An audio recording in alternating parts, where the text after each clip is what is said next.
E aí pessoal, bom dia, tudo bem? Aqui é o Maicon e hoje a gente vai começar a resolver o nosso mapa de cálculo, tá bom? O objetivo aqui de cima desse vídeo, né, é que vocês entendam o exercício também, tá? E não apenas copiem o que eu vou fazer aqui. Então a ideia é ensinar vocês para vocês conseguirem fazer e vocês da forma de vocês mesmos aí conseguir resolver esse exercício, tá? Até porque para não ficar todo mundo igual também, né? Porque se todo mundo que assistiu o vídeo fizer idêntico tá aqui, né? Vai ficar todo mundo com o trabalho igual. Então, espero que você entenda o exercício e tente resolver aí do seu jeito, tá? Aí, assim, o resultado final, lógico, tem que ser igual, né? Isso aí não tem o que fazer, mas a resolução, né? Cada um pode resolver de um jeito que achar mais fácil aí, mais conveniente, tá bom? Então vamos lá. Aqui eu não vou colocar tudo aquele texto, né, que tá lá no mapa, até para não ficar muito tempo lendo. Então se você quiser ler depois, né, com mais calma, tudo bem. Mas basicamente o que acontece? O nosso objetivo nessa questão 1 tá aqui, ó, é definir o ponto ótimo. Nesse caso aqui, né, armazenamento e transporte de equipamentos médicos. Então aqui é o seguinte, né? Lá conforme você vai lendo, ele vai te dando algumas informações, né? A primeira informação que nos é passada é a respeito aqui, ó, da função do caso aqui do custo de transporte, né? Que é composta por um coeficiente A aqui, que varia, né? A gente vai ver depois aqui, e também do X, que é a quantidade de matéria-prima, né? Aqui é a nossa variável, né? Então, essa daqui é a nossa função do custo de transporte. Aí a gente tem aqui a nossa função G, que é o custo de aquisição e armazenamento, né? Que nada mais é dado também por um coeficiente B, que também varia, e a quantidade de matéria-prima, né? Então essa daqui é a nossa função de custo de aquisição e armazenamento. Logo, o custo total, né, de aquisição aí, né, e armazenamento vai ser a soma das duas funções, né? Meio que um pouco mais intuitivo, né, esse caso. Já então, ele chamou de C de X, né, que é o custo, nada mais é do que a soma, né? Você tem que esse valor que é o custo do transporte, mais esse valor que é o custo de aquisição e armazenamento, né? Você soma os dois, você tem o custo total, né, que você vai pagar pelo material e para guardar esse material. Então é essa função aqui, que nada mais é a junção dessa A sobre X mais essa B vezes X, né? Então essa daqui é a nossa função do custo. Aí lá, mais para baixo, né, tem uma outra parte que diz que o engenheiro de produção lá vem e conta pra gente lá uma história e fala qual era o coeficiente A antes da pandemia, né? E qual é o coeficiente atualmente. Então aqui, ó, fiz uma tabela com os valores desses coeficientes, inclusive o ponto ótimo que ele disse pra gente lá, né? Então, antes da pandemia, o coeficiente A era de 100 mil reais, o coeficiente B de 10 reais, e com essa combinação o ponto ótimo deles era em 100. Aqui tá errado, pessoal, desculpa, aqui não é reais não, tá? 100 unidades, tá bom? Deixa eu pagar aqui, ó. Então o ponto ótimo deles era em 100 unidades, tá? Porque o ponto ótimo é onde ele teria a condição ideal, né? Que estaria equilibrado tanto o custo de transporte como o custo de aquisição e armazenamento. Então se ele pegar 101, já vai ficar mais caro. Se ele pegar abaixo de 100, 99, fica mais caro. Então aqui 100 reais é o ponto ideal. É o ponto ideal, onde você tem os custos ali equilibrados e é onde você vai ter o melhor preço, vamos dizer assim, para pagar, né? Então esse aqui é o ponto ótimo. E aqui embaixo seria os valores atual, né? Teoricamente durante a pandemia. que seria, né, 350 mil reais para o coeficiente A e 50 reais para o coeficiente B. Aí para esse caso aqui vai querer saber qual que é o ponto ótimo, né? Então, feito toda essa introdução para vocês, a gente já pode ir para as questões. A primeira questão aqui, ó, a letra A, pede o seguinte: defina a função custo. Então, a gente sabe que isso aqui é a função custo antes da pandemia, certo? Considerando A, já marquei aqui, ó, 100 mil, e B, 10. Aí ele pede também para calcular o limite da função para quando x tende a zero e para quando x tende a infinito, tá? Então a gente vai resolver isso aqui, é bem sossegado. Vocês já estão craque já. Eu acho que aqui o mais difícil é a interpretação do exercício, mas a resolução vocês já sabem fazer, tá? Então vamos aqui para baixo aqui um pouquinho, ó. A gente fazer aqui embaixo, tá? Então eu vou deixar aqui. A gente vai resolver. Então, vou pôr aqui, ó, a letra A. Então defina a função custo, né? A função custo está aqui, certo? Eu vou escrever aqui embaixo de novo. Então, ó, fazer de outra cor. Então a função aqui, ó, a custo, a gente já tem, que nada mais é. Vou copiar só isso daqui, então, ó, A sobre X, né? Que é a soma das duas lá que a gente viu. A X mais B vezes X. Aí a gente pede o seguinte: agora a gente quer que a gente defina essa função custo antes da pandemia, né? A gente viu aqui na nossa tabela, né? Antes da pandemia eram esses valores, que também estão aqui. Então a gente vai pegar esses valores e vai substituir no lugar aqui correspondente. Então onde aparece o A, a gente vai por 100 mil, e onde aparece B, a gente vai por 10. Tá? Então se eu vier aqui fazer aqui, ó, então, ó, custo de X, né? A função custo vai ser dada por qual que é o coeficiente A antes da pandemia? É o 100 mil aqui, ó, me deu aqui também no exercício. Então o A, deixa eu fazer um traço aqui já. O A vai ser 100 mil, né? O X é o próprio X, né? Que é a nossa variável, mais B. Quem que é o B antes da pandemia? 10 reais, aqui também tá, ó, 10 reais, certo? E multiplique o x. Então a gente basicamente já montou aqui a função custo, tá? Essa daqui é a função custo, com os valores já substituídos para antes da pandemia, tá? Agora daqui a gente consegue resolver o resto. Então a primeira parte só foi substituir, viu como é tranquilo, não tem nada de complicado aqui, né? Então a gente vai fazer o resto agora. Então a gente já fez essa aqui, ó, a gente já definiu o custo considerando esses valores. Agora ele pede para calcular para essa função os limites. Então a gente vai aplicar um limite aqui, x tendendo a zero e x tendendo ao infinito, tá? Vamos lá então. Vamos fazer primeiro então aqui, ó, para x tendendo a zero, tá? Então vamos lá. A gente vai fazer aqui, ó. Se a gente vier aqui e vamos fazer aqui um limite dessa função aqui, ó. Deixa eu pôr aqui já quando x tendendo a zero. Então, gente, então aqui a gente vai pegar, né, fazer um limite dessa função aqui, que é 100 mil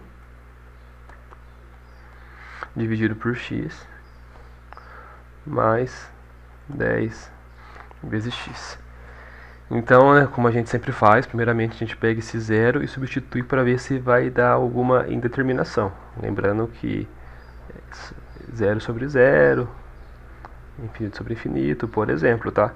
Lembrando que quando dá alguma coisa assim, ó, algum valor A sobre zero, isso daqui não é indeterminação, tá? Quando isso acontece, a gente tem que fazer tendendo pela direita e pela esquerda. Quando dá zero sobre zero, infinito sobre infinito, a gente consegue mexer na função. Então aqui, ó, a gente pegar o zero e pôr aqui, ó, a gente vai ter um valor, aqui, né, um valor real, dividido por zero. Então isso daqui não é indeterminação, tá? Se não é, o que vai acontecer? Quando acontece isso, a gente tem que fazer o limite dessa função tendendo pela direita e pela esquerda, tá? Então a gente vai fazer primeiro tendendo aqui a zero pela direita, tá bom? Então toda vez que acontece isso, de dar um valor que não é zero, né, dividido por um valor zero, a gente precisa fazer desse jeito, tendendo pela direita e pela esquerda, tá? E não tentar simplificar que não vai dar certo, tá bom? Então vamos lá. Isso daqui, ó, quanto que vai dar o limite dessa função quando o x tende a zero pela direita? Vamos lá, se tende a zero pela direita, valores que estão à direita de zero, por exemplo, vamos fazer aqui para ficar bem claro. Tem o x e aqui eu tenho zero. Valores para cá são positivos, valores para cá são negativos, certo? Para cá de zero, para baixo de zero. Então, se tende a zero pela direita, são valores positivos, né? Porém maiores que zero, mas bem próximos de zero. Então, o que vai acontecer? Aqui, ó. Se a gente pegar um valor qualquer, tá? Um valor qualquer, dividido por um valor muito pequeno aqui embaixo. Pensa comigo, um valor muito pequeno e bem próximo de zero, né? Só que positivo, isso daqui vai tender para onde? Para o infinito, tá? Aqui, ó, a gente pode pôr o zero tranquilamente, né? Aqui vai tender a zero, né? Porque 10 vezes zero, isso aqui, ó, você concorda que dá zero. Agora aqui, ó, quando a gente tem na divisão, é diferente, né? Então, toda vez que a gente faz uma divisão de um valor por um valor muito pequeno aqui embaixo, isso aqui vai tender para o infinito, tá?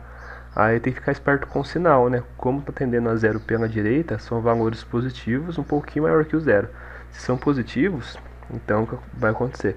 Isso aqui vai tender lá para o mais infinito, né? A gente viu isso aí lá no vídeo que eu gravei a respeito de limites no infinito, tá? Se você tiver com dúvida, vai aí no canal, na playlist de cálculo e procura lá. Se não me engano é aula 7 ou aula 6, uma dessas duas, tá? A gente fala de limite no infinito. Então toda vez que eu divido alguma coisa por um valor muito pequeno, isso daqui tende ao infinito. Vai depender do sinal aí aqui, tá? Agora a gente vai ter que fazer tendendo também pelo lado esquerdo, né? Aqui, ó, no limite, quando x tende a zero, só que agora pela esquerda, tá? Da mesma função, 100.000 dividido por x mais 10x. Então aqui, ó, mesma coisa, né? Se a gente vier por o zero aqui, né? O valor próximo de zero, isso aqui vai tender a zero, já que é uma multiplicação. Agora aqui, ó, a gente está tendendo a zero agora também, igual aqui em cima, mesmo raciocínio. O que acontece é que agora são valores que estão abaixo de zero. Se eles estão abaixo de zero, se encontra na região negativa, tá? Se é na região negativa, esse valor vai dar um valor próximo de zero, muito pequeno, só que negativo. Quando a gente divide, né, algum valor positivo por um valor negativo, vai me dar um valor negativo, né? A gente sabe isso, regrinha básica, né? Mais com menos dá menos. E agora a gente usa aqui o mesmo raciocínio. A gente tem 100.000, né? Seja lá qual for o valor, dividido por um valor cada vez próximo de zero, só que muito pequeno, pensa no valor aí muito pequeno, próximo de zero. Então, isso daqui vai tender ao infinito. Só que como a gente viu, como aqui agora é menos, a gente já colocou aqui, vai lá para o menos infinito, né? Aí a gente pode, aqui ó, atenção, né? Ele pediu para quando x tende a zero, tá? Quando x tende a zero. E assim, regrinha, propriedade lá dos limites. Quando a gente tem os limites laterais diferentes, lembra disso. Quer dizer que nossa função ela não é contínua, tá? E se ela não é contínua nesse ponto, lembra? Se ela não é contínua no ponto, não existe limite para essa função para quando x é igual a zero. Existe um limite sim, quando tende a zero pela direita e zero pela esquerda. Mas quando tende a zero, ou seja, o limite bilateral, a gente tendendo aqui ao mesmo tempo, o que vai acontecer? Aqui vai vir para cá e aqui vai vir para cá. Ou seja, não existe um limite para x igual a zero, tá? Então aqui, ó, para concluir, a gente fala assim, ó, que o limite quando x tende a zero agora, ou seja, é um limite bilateral da função ali, ó, c de x, ele não existe. Por quê? Porque os limites laterais são diferentes, tá? Então aqui é uma pegadinha, né? Não é uma pegadinha, é que se você não estiver atento é capaz de você deixar só isso daqui e pode ser que dê errado na sua resposta aí, tá? Então o limite para x tendendo a zero não existe. Agora o limite para zero à direita e à esquerda aí já é outra conversa, mas quando junta os dois a gente vê que dá diferente, logo limites laterais diferentes, o limite para x igual a zero ele não existe, tá? Então a gente já matou mais uma aqui. Agora a gente vai fazer x tendendo ao infinito, tá? Então aqui para baixo um pouquinho, ó. Então vamos fazer agora para x tendendo ao infinito. Então vai ser a mesma coisa, vou fazer aqui embaixo. Então é o limite da função aí, ó. Da mesma função, tá?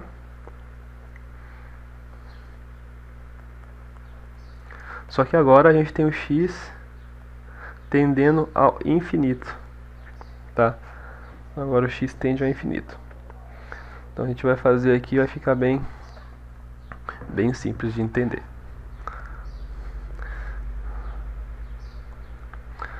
Então aqui a gente vai fazer o seguinte, tendendo para o infinito positivo e para o infinito negativo, tá? Como ele não especificou, com o infinito a gente vai fazer para os dois. Até porque aí, ó, eu sei que a gente vai fazer um esboço. E para fazer o esboço a gente vai precisar saber o que acontece para x tendendo também ao menos infinito. Então a gente já faz para os dois já, tá? Então vamos lá. Limite agora para o x tendendo ao mais infinito. Deixa eu pôr aqui, ó. Vou deixar assim, ó, tendendo para o infinito, tá? O que vai acontecer? Se a gente vier aqui, ó, e colocar o infinito aqui embaixo. Então, vamos lá. A gente tem um valor relativamente aqui pequeno, comparado com o infinito. Se a gente pegar esse valor e dividir por um valor muito grande, muito grande, o que vai acontecer? É aquela história, né, que eu disse na aula de limites no infinito lá.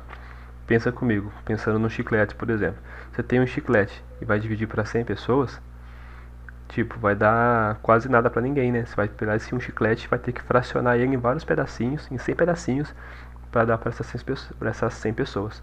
Aí agora você pensa, né? Você tem aqui, vamos supor, um chiclete para dividir para infinitas pessoas. O que vai acontecer? Isso aqui vai tender a zero, porque vai dar pedaços muito pequeno para cada um. Então quando a gente divide um valor aqui por um valor muito grande, ou melhor ainda, quando a gente divide um valor por um valor que é infinito, tanto para o positivo ou negativo, isso aqui, ó, vai tender a zero por conta disso que eu acabei de comentar. Vai dar as partes que serão fracionadas serão tão pequenas que serão praticamente insignificantes. Então é por isso que isso daqui tende a zero, tá? Agora aqui, ó, a gente tem 10 vezes o infinito. O infinito já é grande por si só. Você está multiplicando por 10, né? Então continua infinito, né?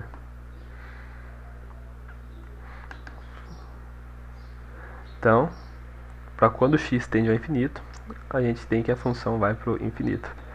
Se a gente fizer aqui agora, ó, só para complementar, o limite dessa função quando x tende a menos infinito. Da mesma função aí, ó, tá? Lembrando, né, que quando é infinito a gente não consegue fazer tendendo pela direita ou pela esquerda, né? Então a gente tem que fazer dessa forma, tendendo para o mais infinito e para o menos infinito, tá? Mais 10x. Aqui o que vai acontecer? O raciocínio é o mesmo, pessoal. A gente tem um valor aqui dividido por um valor muito grande, tá? Tá, que é negativo, só que vai da mesma forma ele vai tender para zero, tá? Vai tender para zero, porque está dividindo um valor por um valor muito grande, só que negativo, e continua indo para zero. Aqui ele tende para zero ainda, tá? Não muda. Agora aqui vai mudar um pouco, né? A gente tem um valor positivo multiplicando o valor negativo, né? Então isso daqui vai também para o infinito, né? A gente está multiplicando infinito aqui, porém aqui está com sinal negativo agora. Então, né, positivo com negativo dá negativo. E 10 vezes infinito, né, continua sendo infinito. Então a gente tem que aqui, quando nossa função, quando nosso x tende ao infinito, a função também vai para o infinito. E quando o x tende a menos infinito, a nossa função vai para o menos infinito. Tá bom? Ou seja, a gente conclui que, no caso aqui, né, o limite para x tendendo ao infinito ele existe, tá? E para o menos infinito também. Então, opa. Então tá tudo certo. Lembrando que aqui não é limite lateral, tá? Aqui é limite lateral. Aqui não. Aqui é um limite para um valor positivo, aqui é limite para um outro valor negativo. E os dois limites existem, beleza? Agora aqui já não. Aqui não existe porque por conta daquela situação que eu comentei. Então aqui, ó, na questão A, ele pediu pra gente definir a função custo antes da pandemia. Tá definido aqui. Essa aqui é a resposta 1. Depois ele pede a função, pede os limites, né, para quando x tende a zero. Tá aqui. Esse conjunto aqui é a nossa resposta. E para quando x tende a infinito, né? Para quando x tende a infinito, tá aqui, ó. A gente fez tanto para o mais infinito como para o menos infinito, tá? Então a gente tem a resposta aqui também, beleza? Então esse aqui é a nossa resposta. Então a primeira questão aí, né? A gente já matou e já garantiu 0,2 pontos. Agora vamos para a questão B. A questão B, ele pede para a gente fazer um esboço, tá? Pessoal, lembrando que é um esboço, não é para fazer um gráfico perfeito. É só para esboçar mesmo, tá? Então, nesse caso, né, da função custo apresentada no item anterior, ou seja, a função custo antes da pandemia. E que é o esboço dessa função aqui. Tá, mas